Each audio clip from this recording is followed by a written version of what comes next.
Hoje é dia de Pedro Bandeira. Alunos da Academia Estudantil de Letras celebram a vida e a obra do escritor. Para muitas crianças, fica aquela coisa, nossa, esse autor está vivo, ele está presente, ele mora em São Paulo, ele vai estar no nosso evento. A conexão entre mãe e filho, um mês dedicado para conscientizar a importância do aleitamento materno. O que me deixa mais coração tranquilo é o poder vir na hora do almoço, por exemplo, para dar o mamar. O protagonismo jovem, uma rádio feita pelos estudantes, vem roubando a cena no intervalo de uma escola. O recreio fica bem animado quando coloca música, dança de sober, assim, essas coisas. Fica bastante animado. E ainda, no quadro Protaon, vamos conhecer o professor Luiz, responsável por uma verdadeira fábrica de livros. Quando surge essa oportunidade de fazer livros, de valorizar, de iluminar o talento de cada um desses, eu não tenho noção ou não tenho a dimensão do que isso pode acontecer. O Boas Práticas vem para inspirar e mostrar para você o melhor da educação. Palavras podem ser só palavras, mas quando elas se juntam, têm o poder de transformar toda uma vida. E isso é possível por meio da literatura, quando histórias criam conexões profundas com o leitor. É incrível, assim, eu amo as poesias. Isso é mais para criança, mas é até gostoso a gente ler. E é essa identificação que faz a literatura de um grande escritor brasileiro muito especial, reverberar entre diversas gerações. Com vocês, Pedro Bandeira. É isso mesmo, o escritor Pedro Bandeira foi o escolhido para ser homenageado neste ano pela Academia Estudantil de Letras, conhecida como AEL. O evento Hoje é Dia de Pedro Bandeira celebra o legado de grandes autores que são referências na literatura brasileira. Boa tarde, meus queridos netinhos. Pedro Bandeira entende como ninguém as inquietações e sonhos dos seus netinhos, como carinhosamente se refere às crianças. Eu faço poema, não um velho fazendo poema para criança. Eu faço na primeira pessoa de criança, a criança falando. E não tem nada melhor que aprender a ler, escrever e compreender o mundo à sua volta com obras que descrevem seus sentimentos e anseios com originalidade. É um conforto para a alma. Pedro não encara a escrita como um trabalho. É muito mais do que isso. É uma missão de vida. Missão essa que tem a literatura como uma bússola para cada criança buscar um caminho promissor no futuro. Eu vivo e escrevo por eles, para eles, e eles são o meu público. Claro que eu tenho entre adultos um monte de gente querida, mas é para eles que eu trabalho. Eu quero o futuro deles, e o futuro deles tem que ser bem letrado. Todo brasileirinho tem que chegar aos 10 anos sabendo ler correntemente, porque todo o conhecimento está escrito. Este evento é muito mais que uma homenagem. Para essas crianças, é a oportunidade rara de conhecerem de pertinho aquele que sempre se faz presente por meio dos contos e poemas. Muitos, a primeira vez que tem a oportunidade de estar presente, não só com o Pedro Bandeira, mas com um autor em vida, né? Para muitas crianças, fica aquela coisa, nossa, esse autor está vivo, ele está presente, ele mora em São Paulo, ele vai estar no nosso evento. Então, um evento como esse é um grande ganho. São encontros como esse que procuram despertar a vontade de se aventurar na dimensão do significado das palavras.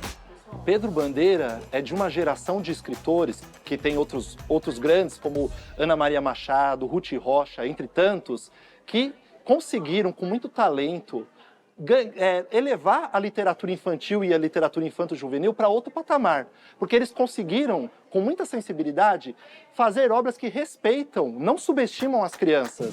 Um repertório com infinitas possibilidades de imersão. Foi pensando nisso que a AEL, Cora Coralina, da MF Luiz Washington Vita, trouxe novas roupagens para o poema Mais Respeito, Eu Sou Criança. Livro escrito, claro, por Pedro Bandeira. Hoje eu vou ler uma poesia do Pedro Bandeira que se chama Mais Respeito, Eu Sou Criança. Prestem atenção no que... Prestem atenção,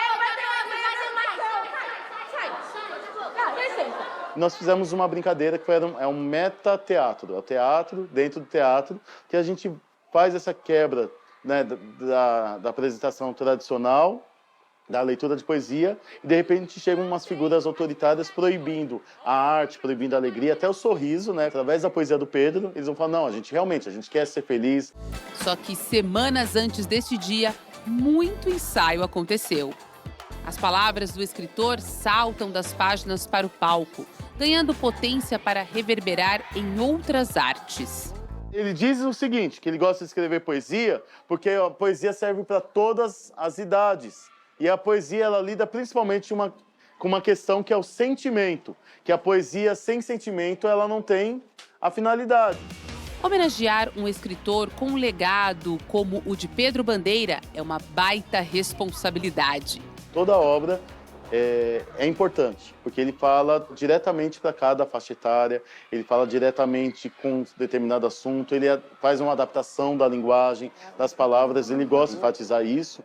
Nesse projeto, a voz dos estudantes não é apenas ouvida, ela ganha formas, cores e expressões. Em cima do palco, eles são protagonistas da peça de teatro e também de uma educação transformadora.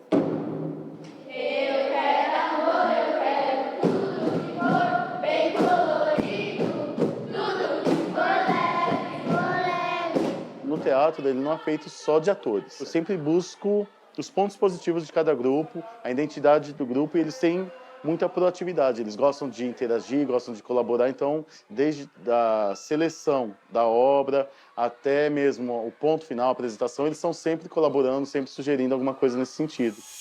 Minutos antes de subir ao palco, a ansiedade tenta roubar a cena. Mas a união e o comprometimento da turminha traz a calma necessária para o grande momento. Aquilo que eu não posso. Aquilo que eu não posso. Aquilo que eu não devo. Aquilo que eu não devo. E aquilo que eu não quero. E aquilo que eu não quero. Fazer sozinho. Fazer sozinho. Agora todo mundo passando muita energia positiva, porque vai dar tudo certo. Vamos lá? Faz assim, bem baixinho. Olha só, momentos que antecedem a grande apresentação, um grande momento. Vou conversar com o pessoal aqui. Não. Tudo bem, professor? Tudo bom, pessoal? Sim! Vou começar pelo professor, que é o mestre. Tudo bom, professor? Tudo bem. Como é que tá esse momento, assim, muita ansiedade para encarar o palco? Agora é hora de ansiedade, né? Mas é o momento de respirar fundo, acalmar, lembrar o texto, lembrar as marcações e principalmente da mensagem, né? A emoção muito grande por ter visto Pedro Bandeira. Acho que está todo mundo emocionado, né? Uma grande referência da nossa literatura. Mas agora é hora de focar um pouquinho, né? E pela reação de Pedro durante a apresentação da turminha, bom, eu não preciso nem dizer mais nada, né? Está proibido também todo tipo de música, teatro, desenho. Qual é o impacto de lá em cima do palco olhar uma multidão aqui embaixo? Nervosismo, mas tipo, depois que tudo acontece, a gente fica mais feliz, sabe que tudo deu certo. Crianças necessitam serem ouvidas, serem compreendidas. A gente tem que respeitá-los, trabalhar por eles. Então a gente, para plantar para o futuro, é neles, é com eles. Esse é o legado de sensibilidade e originalidade que o Pedro deixa há mais de 30 anos na história da literatura infanto-juvenil. Pedro Bandeira é um autor que marcou e marca muitas gerações de professores e estudantes, porque ele consegue fazer obras para crianças pequenas, para jovens, para adolescentes, para adultos. É uma maneira do autor viver além do tempo, é através das obras dele, né? Através da arte. A minha ideia é essa, ele lê para se ver lá. Eu acho que a literatura é isso, você tem que se ver, se enxergar dentro do livro. Então, se ele fala, puxa vida, esse livro foi escrito por uma criança como eu também penso isso. E nessa estrada de descobertas e reflexões, os jovens se sentem encorajados para buscarem sempre o melhor caminho por meio do poder das palavras.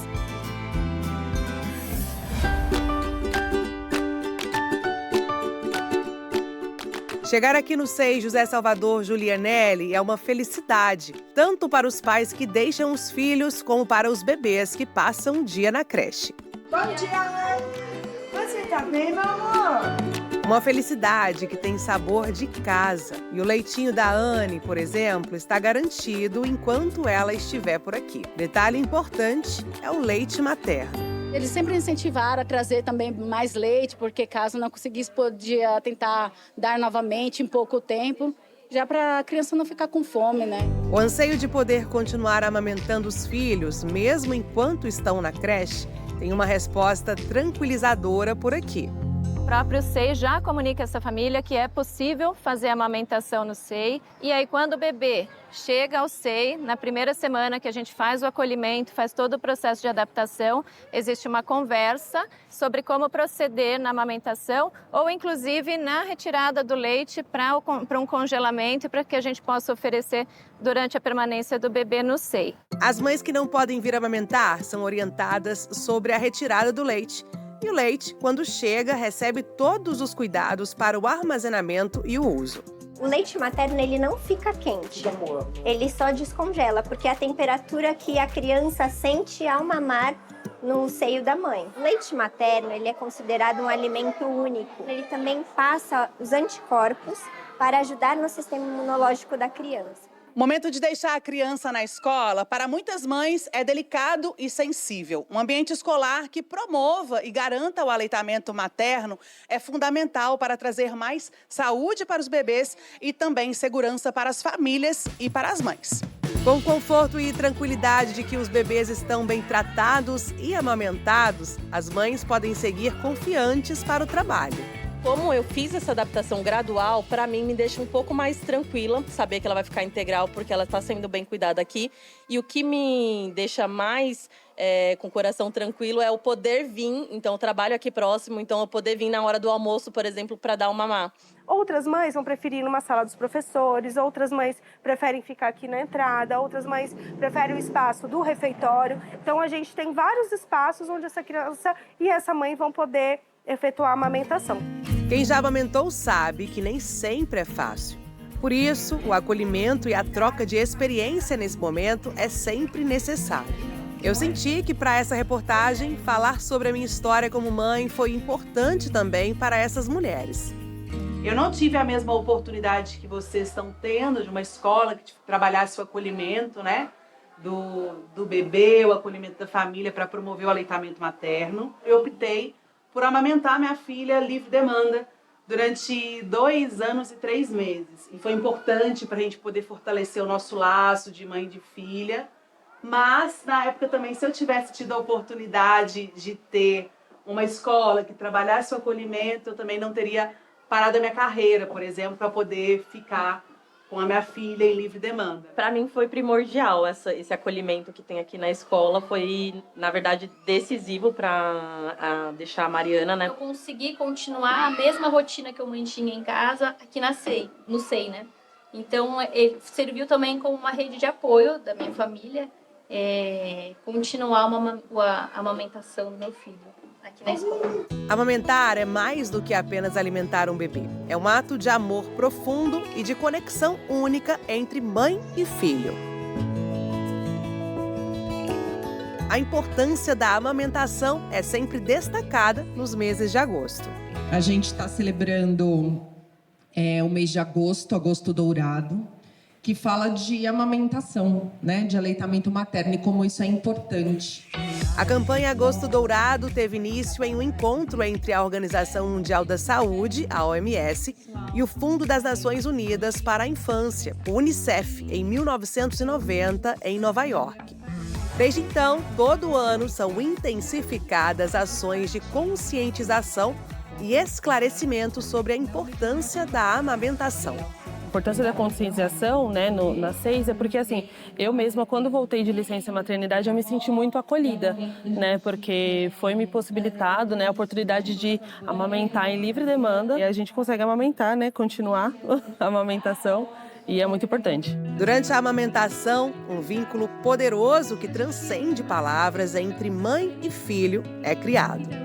Para mim é bem importante, sabe? Eu me sinto muito bem, muito mais tranquila, me ajudou a me adaptar melhor nessa nova rotina de ser mãe e conciliar ser mulher profissional também, sabe? Amamentar é um jeito de nutrir uma nova vida de maneira física e emocional. A troca de olhares, assim, que eu falo que eu nunca mais vou ter na vida depois que acabar a amamentação, né? Um momento único e importante que merece ser mantido nos espaços educacionais. Você poder nutrir o seu filho, né? Aquilo que você tem de mais importante na sua vida é um amor incomparável. Nas páginas dos livros, a cultura negra registra sua voz. Faz lembrar o meu avô. Existe e floresce a cada verso. Faiola, Faiola, conta pra nós quais são os outros sons que você tanto adora? Eu digo sim.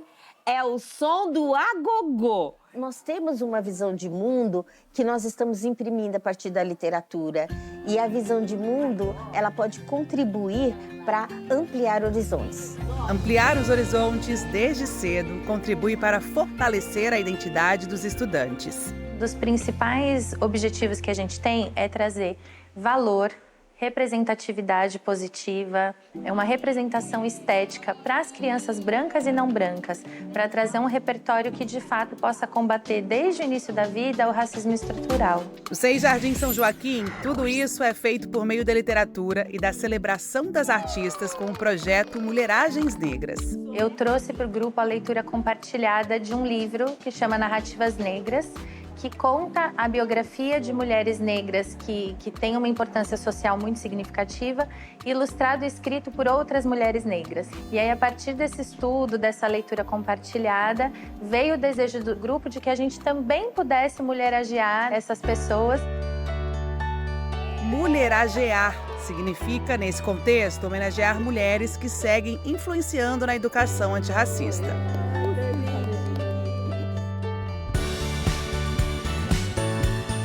A criançada respira referências a todo momento. A literatura, ela acompanha o início da vida. Ela é uma forma de elaboração do mundo em que as crianças vão aprendendo sobre representatividade, sobre aparência, sobre estereótipos, sobre valores, sobre como a nossa sociedade também se constitui a partir da fantasia. O mundo da fantasia também é responsável por expandir os limites da imaginação e oferecer um espaço seguro para as crianças explorarem e questionarem outras realidades. Até que uma menina negra veio para mim, uma delas, a que disse que queria ser, manifestou o desejo para ser a rainha da primavera, ela veio até mim e falou assim: professora, por que na literatura não traz rainhas negras? Falei, elas existem, a Pro conta as histórias, a senhora conta, mas elas não estão presentes nos livros. E aí ela disse, e o que não está nos livros não existe. Para as crianças tudo precisa ser muito concreto, real. E essa menina estava gritando algo que realmente a literatura brasileira não trazia. Personagens negros, uma realeza negra na literatura infantil.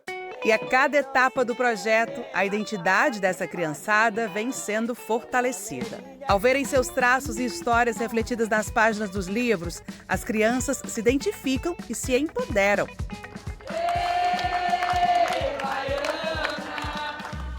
E o melhor de toda essa vivência é saber quem está por trás dos nomes e das histórias que circulam nesse ambiente escolar. Aqui, cada sala de aula e cada espaço carrega o nome de uma mulher negra. Mulheres que inspiraram na poesia, na música, na escrita. Outras atividades acontecem lá fora, no pátio, para fortalecer também a identidade de cada estudante e criar o hábito de leitura.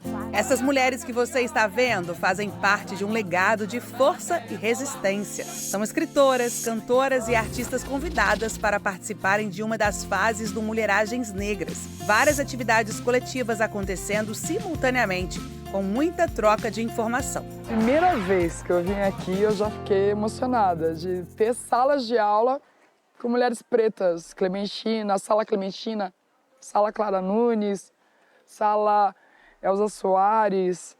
A primeira vez foi bem impactante. Quando eu não puder pisar mais na avenida. Raquel Tobias é cantora e compositora, uma figura conhecida em blocos carnavalescos de São Paulo e Minas Gerais. Começou sua carreira no samba a partir do projeto Samba de Todos os Tempos. Uma artista que fez e ainda faz história. E hoje serve de inspiração para a nova geração. Não deixa o samba morrer, não deixa o samba acabar.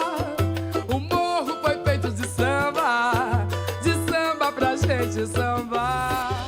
E mulheres inspiradoras é o que não falta por aqui.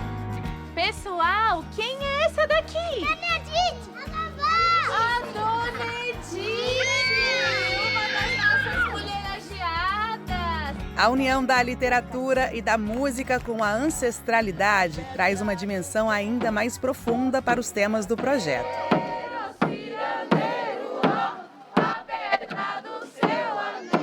A educação, a arte, tá tudo junto. A música, a professora, a artesã, tudo é arte, tudo tá junto. Um esforço contínuo para garantir que toda criança tenha a oportunidade de se ver e de se valorizar em todas as formas de expressão cultural. Que os profissionais usem da sensibilidade e trabalhem numa chave simples de direitos humanos. Quando o profissional vai com essa chave para o seu campo de trabalho, não tem como errar. É isso, é a humanização do seu trabalho. Na sua perspectiva, é humanizar as relações. O fundamental da existência é que não existe cor, existe seres humanos, é gente. A gente acredita que trazendo esse repertório, isso vai ter uma continuidade ao longo da formação desses sujeitos. A gente se firma como pessoa. Se firmar como pessoa desde o início da vida é um bom jeito de estruturar todo o restante dela.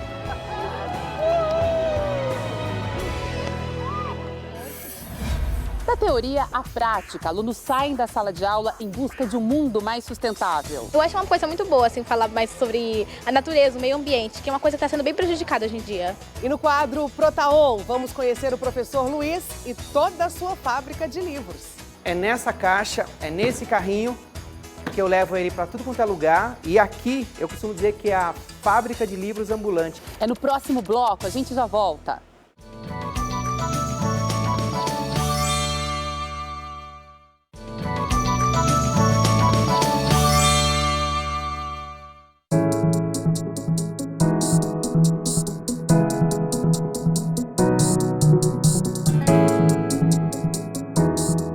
Eu sou Luiz, da IMEP Tarsila do Amaral, professor de Informática Educativa. Desenvolvo aqui na escola o projeto Fábrica de Livros da Tarsila. Se você ainda não conhece o projeto, vem comigo que o Pro tá on.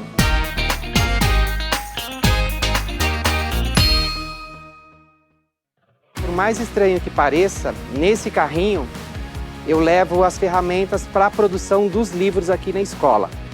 Então ele facilita bastante a minha vida. Onde eu vou, levo os livros. O projeto Fábrica de Livros da Tarsila, ele acontece aqui na escola já faz 10 anos. E ele é oferecido para todos os alunos da escola. Qualquer pessoa pode fazer livro. Eu sempre digo assim, se a pessoa topa fazer o desafio, o livro acontece. Pessoal, assim que eu chego aqui na escola, eu vou correndo para a sala de informática, para educação digital, organizar o material, porque daqui a pouquinho os alunos chegam e vocês vão ver que tem bastante coisa para arrumar antes deles chegarem. O fazer livros, para mim, ele surgiu porque eu gosto de tecnologia. E eu já tinha feito um curso há bastante tempo atrás de encadernação. Eu comecei a juntar uma coisa com a outra, eu falei assim, agora eu vou começar a fazer. Aqui é o laboratório digital, é a sala de informática, é a oficina maker, tem um pouco de tudo. A gente trabalha com robótica, e a gente usa bastante material alternativo, material livre, material de sucata. Eu oriento os alunos a perceber que a tecnologia ela só tem sentido se ela resolver, de alguma maneira, de alguma forma, elevar a nossa forma de aprender, a nossa forma de se relacionar. Se não agregar esse valor de transformação para melhor, perde o sentido. E aí essa coisa de fazer livro, ela vem nesse caminho, de dar sentido ao uso da tecnologia. Como eu disse para vocês, é nessa caixa, é nesse carrinho que eu levo ele para tudo quanto é lugar. E aqui eu costumo dizer que é a fábrica de livros ambulante, a fábrica de livros no carrinho de bebê. Apesar do projeto ter o nome de fábrica, ele vem quase como se fosse um contraponto àquele filme Tempos Modernos do Chaplin, né? Que é aquela coisa mecânica, que repetição. E dentro do projeto, o princípio básico é justamente iluminar o talento do aluno. Tudo na pegada maker, do faça você mesmo. Ao longo do tempo eu fui criando e recriando o material. Então isso daqui era uma guilhotina velha que ia para o lixo e eu transformei ela num furador de papel. para costurar os livros. O livro ele começa a surgir durante a aula regular mesmo de informática ou na sala de aula. Tem alunos que são provocados a fazer o livro, tem alunos que vêm espontaneamente e tem alunos que são iluminados por outros alunos que têm livro. Chegaram. Bora entrar? Tudo bom? Tudo bom? Bom dia, tudo bom? Tudo bom?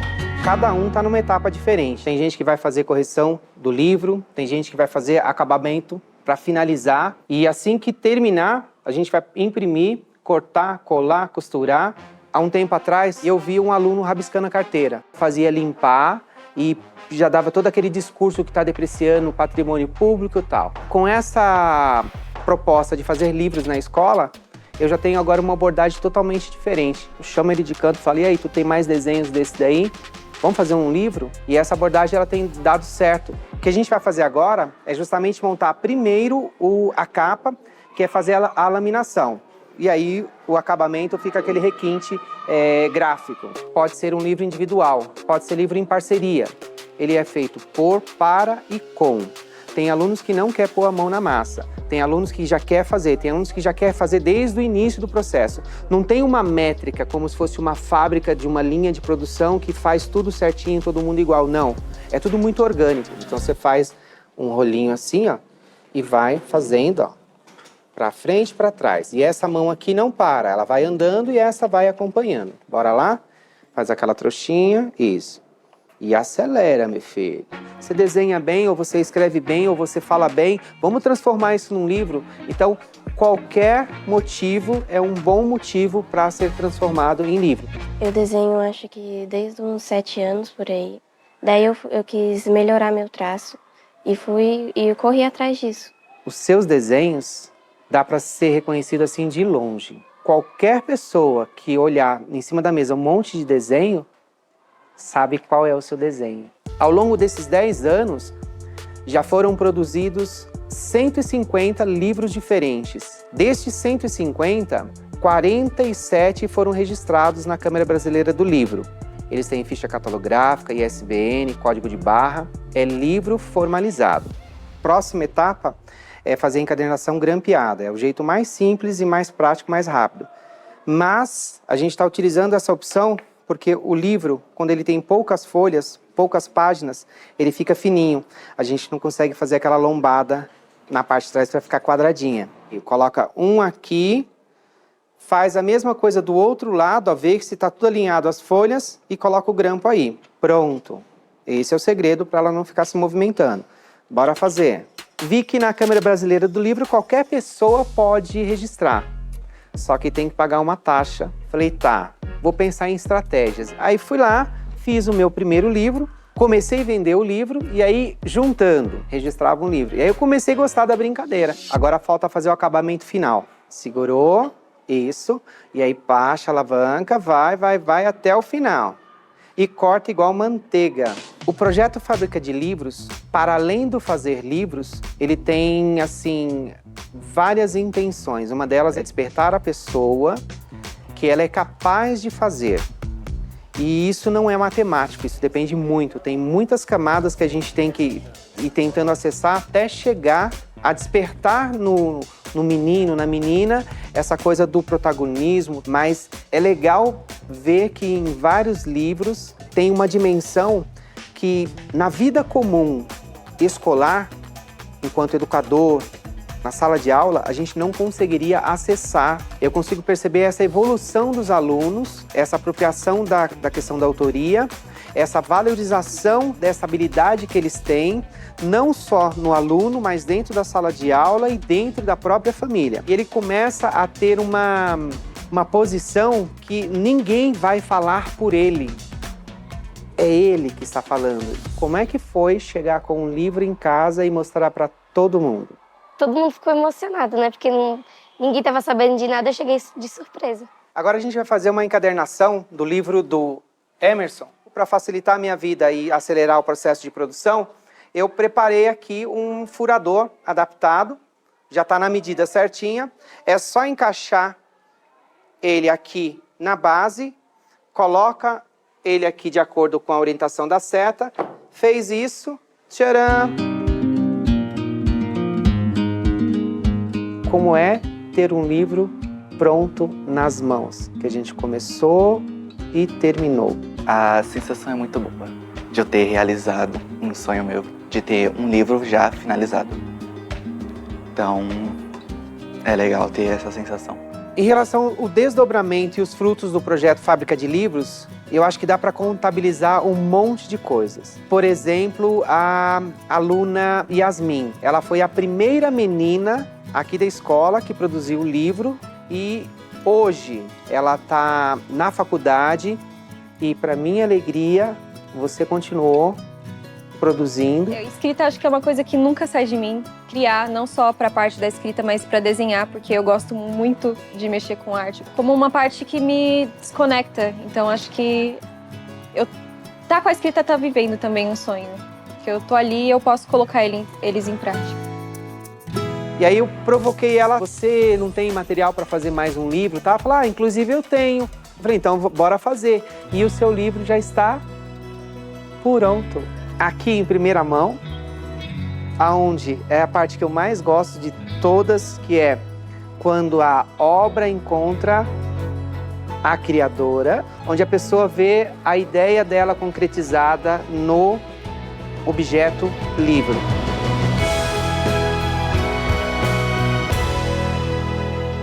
Desde o meu nascimento, eu sou feita de tempestades. Me derramo e choro até secar. Sou uma ventania por onde passo. Minha voz é uma trovejada grave. Minhas mãos são raios eletrizantes. Também sou um dia claro. Sou quente e inquieta, tropical e intensa. Ilumino tudo que toco. Quando você ouve esses meninos e meninas, você vê a potência, a força que tem, o grito que eles entoam e se posicionam no mundo. E quando surge essa oportunidade de fazer livros, de valorizar, de iluminar o talento de cada um desses, eu não tenho noção ou não tenho a dimensão do que isso pode acontecer. Cada livro tem uma história, cada autor tem a sua história. Tem vários livros, se você abrir ele, são verdadeiros pedidos de socorro. Eles falam sobre a vida, revelam coisas assim muito íntimas, de sofrimento, de dor, de fome, de violências as mais diversas, e de superação também. Então, quando um menino e uma menina consegue elaborar as tristezas dele e dela e consegue escrever, expulsar esses fantasmas de dentro,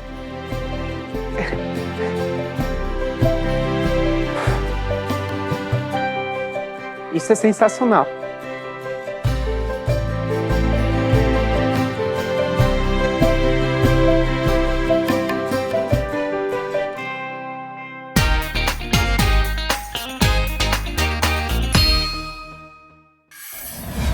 Foi assim, encobertas por uma fumaça densa, que cidades de várias regiões do Brasil amanheceram nesta semana. As nuvens de poeira vêm das queimadas que atingem a Amazônia, o Pantanal e o interior de São Paulo. Mas, não muito longe de onde acontecem tantos fenômenos, uma semente de esperança tem sido plantada por estudantes que acreditam em um futuro melhor. Estamos na EMF Estação Jaraguá, na zona norte de São Paulo. É aqui que é feito o projeto Clube de Ciências e Meio Ambiente, que incentiva alunos do ensino fundamental a repensarem atitudes e desenvolverem ações que possam ajudar o nosso planeta. A iniciativa acontece em várias frentes. Uma delas é a da reciclagem. O grupo espalha caixas em todas as salas. Elas são chamadas de papa-papel. As folhas recolhidas das turmas são pesadas e levadas para a reciclagem. Vamos...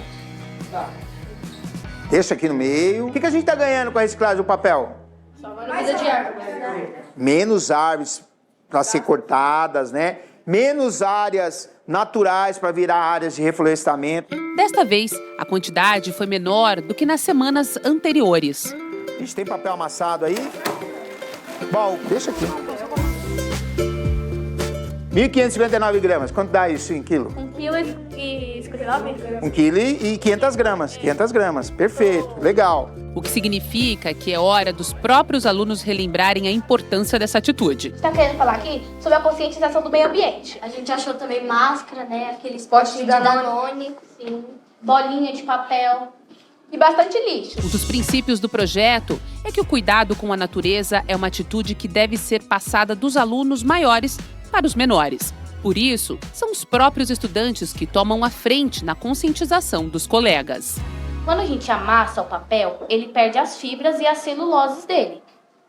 Então, quando você pegar um papel amassado debaixo da sua mesa e tal, você vem na mesa e dá uma desamassadinha para poder ficar lisinho e a gente poder colocar dentro da caixa. Além da reciclagem, o grupo também é responsável por cuidar e multiplicar a área verde da escola. Esse é o Espaço Semear, que hoje vai receber mais uma árvore. Pessoal, aqui esse aqui tá bom? Aqui, ó, no meio das bananeiras. Perfeito, aqui, ó.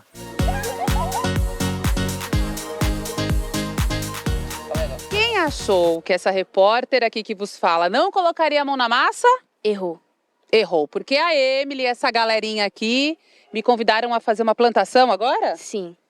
Vem cá, então vamos lá? Qual que é a parte pedagógica desse momento? Então, o importante é eles entenderem, né, e compreenderem a importância de a gente estar plantando uma árvore de Mata Atlântica, recompondo essa área de Mata Atlântica, né, que nós estamos fazendo aqui no espaço, que é da escola.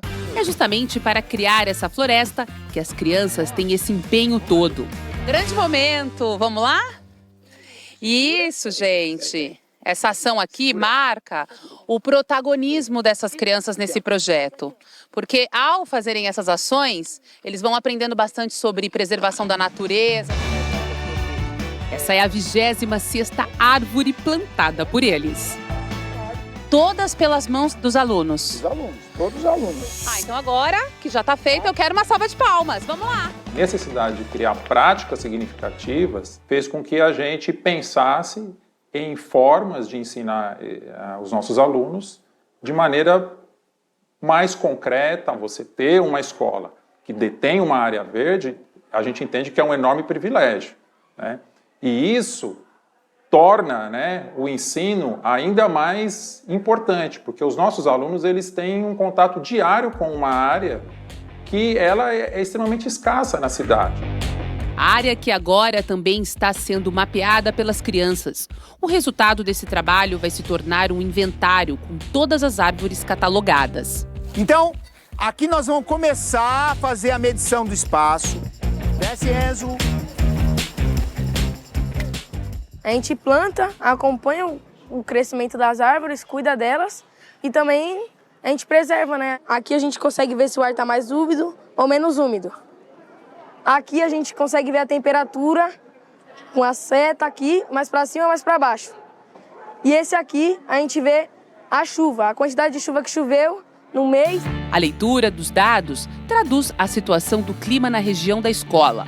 Números usados nas aulas de ciências, mas também em outras disciplinas. Esse projeto surgiu de um pluviômetro totalmente artesanal, com garrafa PET. E o interessante, quando nós fazíamos as medições, elas sempre estavam muito próximas de uma estação meteorológica oficial que tem aqui próximo. Ela atende essa questão da urgência climática, né, que é um tema que está em pauta, né, o mundo tem discutido isso. A gente entende que eles estão no campo da interdisciplinaridade, que acaba dialogando com os diferentes campos curriculares, né, tanto da geografia, como das ciências, como da matemática, como da história.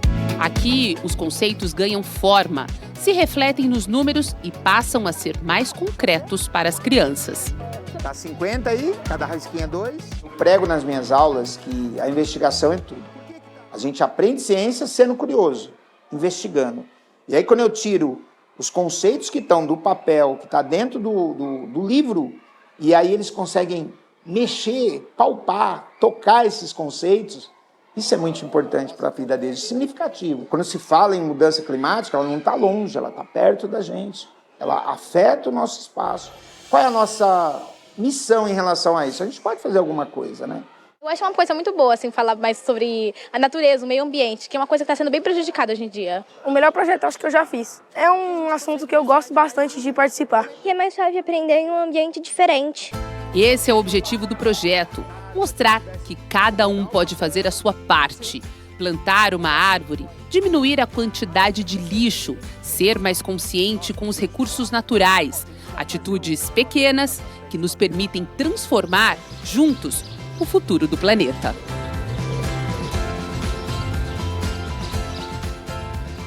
Um coraçãozinho para todos. No próximo bloco, nós vamos embarcar em um passeio para enriquecer o desenvolvimento dos pequenos alunos. É um momento onde eles podem explorar, eles podem reproduzir aquilo que eles aprenderam e interagir uns com os outros. E também vamos sintonizar na rádio da escola e acompanhar todos os bastidores. O pendrive tem 5 músicas, a vinheta e as 2 falas. É daqui a pouco, não sai daí.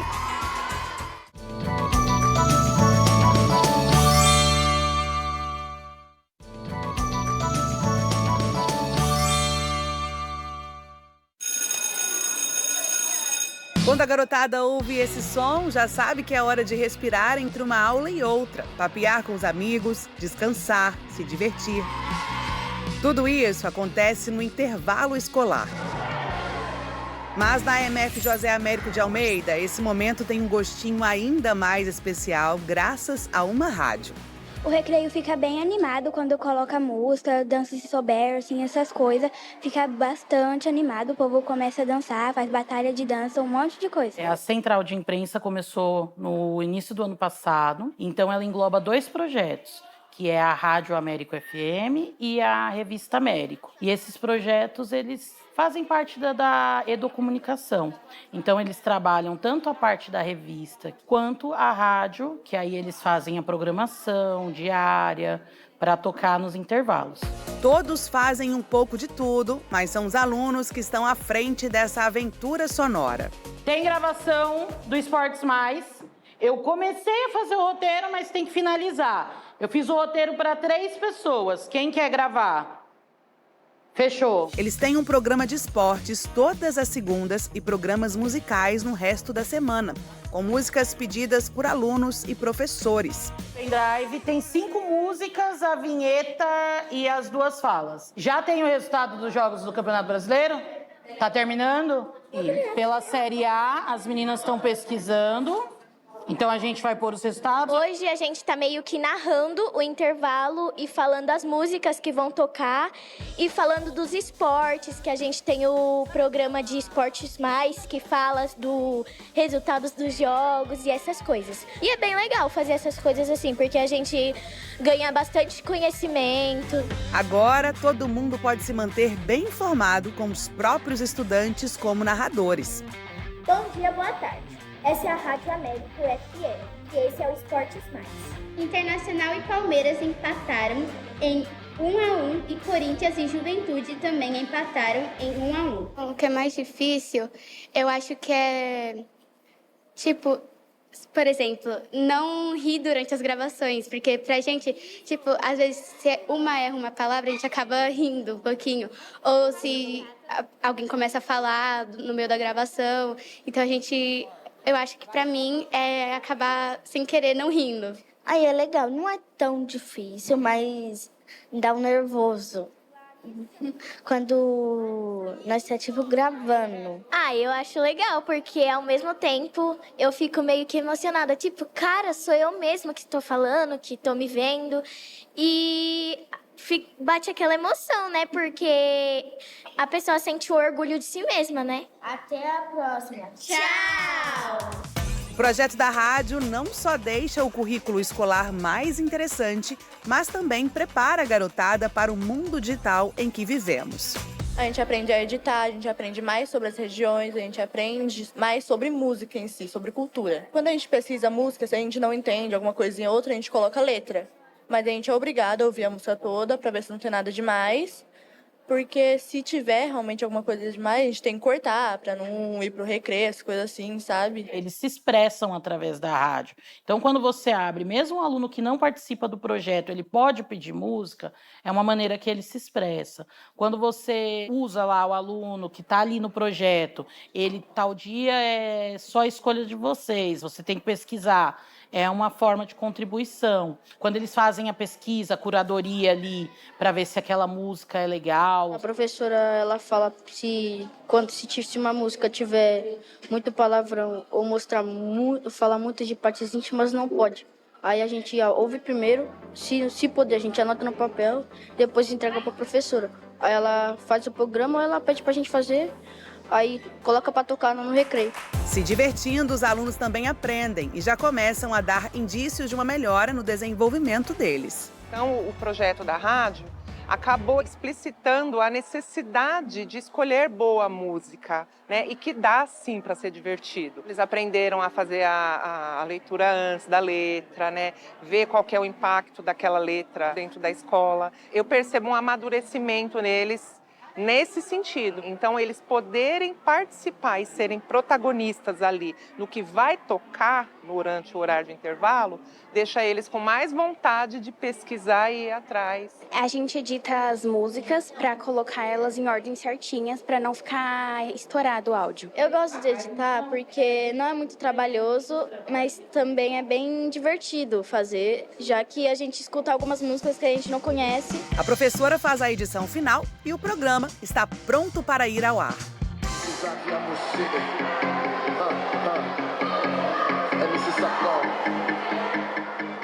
Toca bastante música que muitas pessoas gostam e tal. A gente dança bastante e canta também.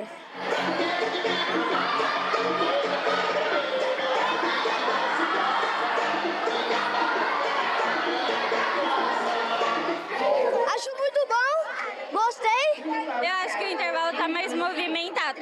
Com a rádio, os intervalos jamais foram os mesmos. Embalados pela trilha sonora que eles mesmos escolhem, os alunos seguem movimentando o aprendizado e a vida.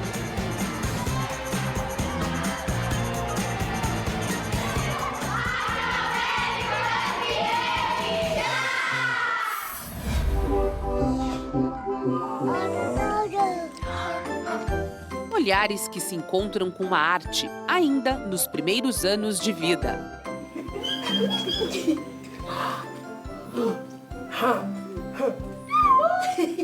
No palco do Teatro Sérgio Cardoso, as luzes se acendem, não apenas para os adultos. Nós temos situações assim de mães que nunca vieram ao teatro e trouxeram a criança.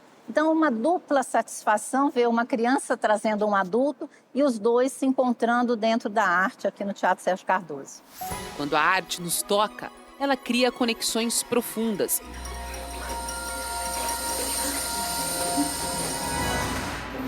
Explorar a linguagem que as crianças entendem é crucial para tornar a cultura mais significativa para elas. E é exatamente nessa linha de pensamento que surge o projeto Kairós no Mundo, do SEI Espaço Kairós.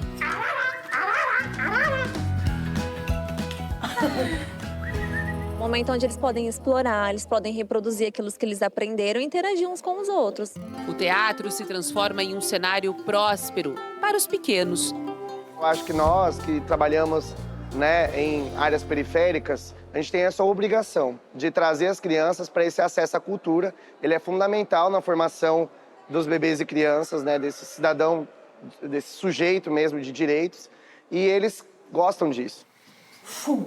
A peça Linhas, da companhia Zin, é um espetáculo que traz diversos elementos que narram o desenvolvimento infantil.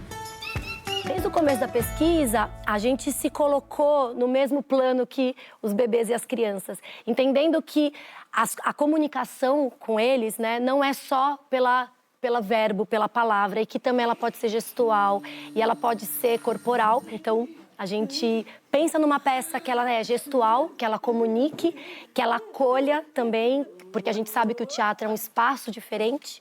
Então, um pouco essa ideia de trazê-los para a cena e de conversar com eles através dos gestos. Então, uma mistura de dança, de teatro e de artes visuais. A comunicação vai além das palavras. A linguagem corporal e gestual estabelece um significado único que só as crianças conseguem compreender em sua plenitude. Ele surge um pouco da ideia de falar sobre o desenho infantil.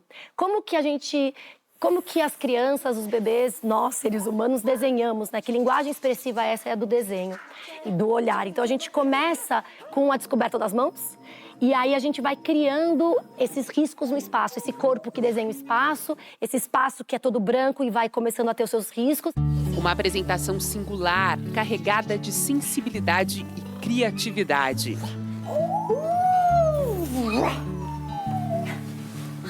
Para que o teatro seja compreendido nessa faixa etária, o palco também não é nada convencional. Eles estão muito próximos da cena, para que eles possam ter uma fruição condizente com o tamanho deles. Não adianta eles estarem tão longe. A gente tem uma iluminação que aconchega. Então, a luz de plateia ela é criada aqui em cima do palco. É possível chegar num blackout no final do espetáculo sem ninguém chorar, sem assustar ninguém. São móveis que garantem autonomia na livre iniciativa de cada um. O cenário é um grande cubo sensorial, composto por bolas, bambolês, arames coloridos e fios de malha.